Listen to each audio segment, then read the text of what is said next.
এবার 2 এর অঙ্কগুলো আমরা করছি। 2 এর অঙ্কগুলো কি বলছে? লঘিষ্ঠ আকারে প্রকাশ করো, এটা বলছে।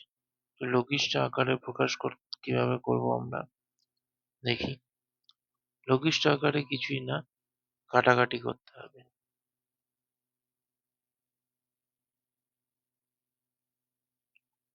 এটা আছে। তো এইবার আমরা করতে পারি যেটা, সেটা হলো 63 আর 77 কে আমরা কত দিয়ে কাটতে পারবো? 63 আর 77 কে আমরা 7 দিয়ে কাটতে পারবো। 7 নং 63, 7 একে 7, 7 একে 7। আচ্ছা, এটা গেল। এবার এখানে বি এর মাথায় পাওয়ার আছে 4, আর নিচে বি এর মাথায় পাওয়ার আছে 5। যদি ভাগ থাকে, হুম,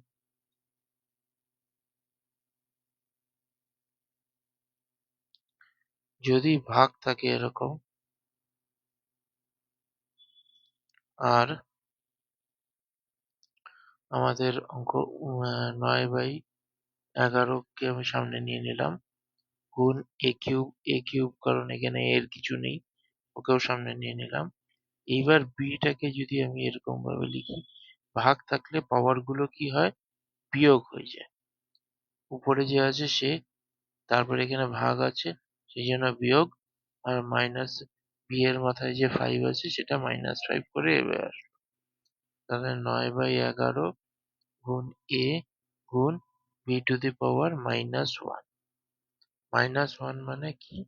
ও নিচে যাবে, মানে 9, উপরে 9 এ থাকবে, নিচে 11 আর বি মাইনাস, কারণ 4 - 5 ছোট থেকে বড় থেকে আমি বিয়োগ করবো। এখানে দুটো আলাদা চিহ্ন আছে, 4 এর সামনে প্লাস চিহ্ন আছে আর 5 এর সামনে মাইনাস চিহ্ন আছে। তো সেই জন্য এখানে আলাদা চিহ্ন থাকার কারণে বিয়োগ হলো। আর বড় সংখ্যাটার সামনে যে চিহ্নটা আছে সেই চিহ্নটা বসলো সামনে। তো এবার বি টু দি পাওয়ার -1 মানে এটা, এখানে নেগেটিভ পাওয়ার, নেগেটিভ পাওয়ারটাকে যদি আমি ডিনোমিনেটরে নিয়ে যাই বা নিচে নিয়ে যাই, ভাগ করে নিচে নিয়ে যাই, তাহলে সেখানে ও পজিটিভ হয়ে যাবে বা প্লাস হয়ে যাবে। তো এইভাবে কিন্তু এটা হলো আমাদের লঘিষ্ঠ। আচ্ছা, এখানটা একটা ভুল করেছি, এ কিউব ছিল, এটা 3 থাকবে, 3 মাথায় 3 থাকবে, এ কিউবই থাকবে। এটা হলো আমাদের লঘিষ্ঠ আকার। বীজগাণিতিক ভগ্নাংশের লঘিষ্ঠ আকার হলো এইভাবে আমরা করব। আচ্ছা, তোমরা স্ক্রিনশট নিয়ে নাও অঙ্কটা, কারণ এইখানেই আমি মুছে দিয়ে নেক্সট অঙ্কটা করব। আচ্ছা,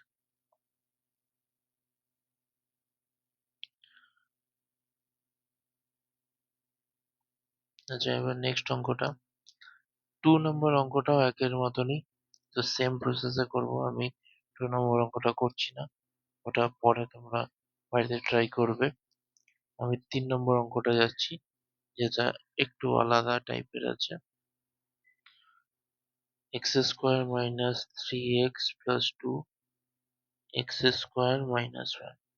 এখানে এখানে আমাদের দুটোকেই উৎপাদকে বিশ্লেষণের হিসাবে করতে হবে, উৎপাদকে বিশ্লেষণ করতে হবে। তো আশা করি তোমরা এই চ্যাপ্টারে আসার আগে একটা উৎপাদকে বিশ্লেষণের চ্যাপ্টার করেছো, যেটা ক্লাস 8 এ আছে, মধ্য সহগ বিশ্লেষণ চ্যাপ্টারটা। তো ওই চ্যাপ্টারে আমরা জানি যে এই রকম চেহারার যে অঙ্কগুলো থাকবে সেটাকে আমাকে মধ্য সহগ বিশ্লেষণ হিসেবে করতে হবে। তাহলে এক্স স্কোয়ার মাইনাস, ব্র্যাকেট দিচ্ছি 3 এর জন্য, এক্স প্লাস 2 লিখছি, এই চিহ্নটা এইখানটায় মাঝখানে বসছে। এখানে 2 যোগ 1 যদি করে দিই, তাহলে 2 যোগ 1 3, আর 2 1 2, এখানটায় 2 চলে আসলো। আর নিচেরটাকে আমি এ স্কোয়ার মাইনাস বি স্কোয়ার এর ফর্মুলায় ফেলবো, 1 স্কোয়ার 1 ই হয়, এই জন্য a square minus b square এর ফর্মুলা।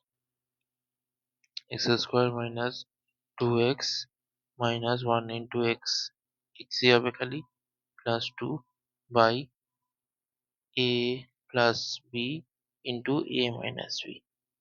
এ স্কোয়ার মাইনাস বি স্কোয়ার সূত্র, a plus b into a minus b. আচ্ছা, এইবার এই দুটো থেকে কমন যাবে, এক্স কমন যাবে, তাহলে এক্স মাইনাস টু, এখান থেকে মাইনাস ওয়ান আমি কমন নিচ্ছি, তাহলে এক্স মাইনাস টু, নিচে এক্স প্লাস ওয়ান, আর এদিকে এক্স মাইনাস ওয়ান, এখানে এক্স মাইনাস টু, আর এদিকে এক্স প্লাস ওয়ান, সরি এটা এক্স মাইনাস ওয়ান হবে,